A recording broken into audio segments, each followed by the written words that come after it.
కేకేస్తూ వస్తారు నాయన, అది వైట్ ఎలిఫెంట్ ఏంటని గుర్తుంది కదా. అది అవును. ఇవాళ పిలిస్తే ఎంతమంది వస్తున్నారు, పోటీ పడుతున్నారు. తాజ్ లాంటి వాడు పోటీ పడుతున్నాడు, నేను తీసుకుంటాను. అవును, తాజ్ లాంటి వాడు. వీళ్ళు ఇప్పుడు దాన్ని ఎలాగోలా తిమ్మిని బంబింగ్ చేయడం కోసం రూములు కట్టాలనుకుంటున్నారు, లేకపోతే ఇంకోటి అంటున్నారు. ఎవరికన్నా హోటల్లో రూమ్స్ కట్టుకోవడానికంటే పైన రూమ్స్ కింద దాన్ని హాల్స్ లాగా. వస్తగా మీకు దాన్ని ఏమంటారు, మన కార్పొరేట్ కంపెనీలు వీకెండ్ ఇయర్ ఎండ్ గెట్ టుగెదర్లను డే అవుటింగ్ అని అట్లా పెడుతుంటారు, మొత్తం తీసుకుపోయి భారీగా కార్యక్రమాలు. ఈవెన్ ఇంజనీరింగ్ కాలేజీలు ఇట్లాంటివి కూడా పెడతా ఉంటుంటాయి. ఆ ప్యాలెస్లో పెడితే ఎట్టుంటది అట్లాంటిది. ఇల్లే అన్నారు కదా ప్యాలెస్ అని.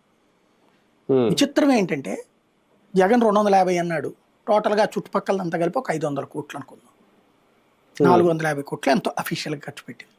ఆఫ్టర్ ఆల్ 450 కోట్లతో అంత విశాలమైనటువంటి భవనాలు, రాజభవనాల్ని తలపించేయని వీళ్ళే చెప్పారు, ఇంకెవడో చెప్పలేదు.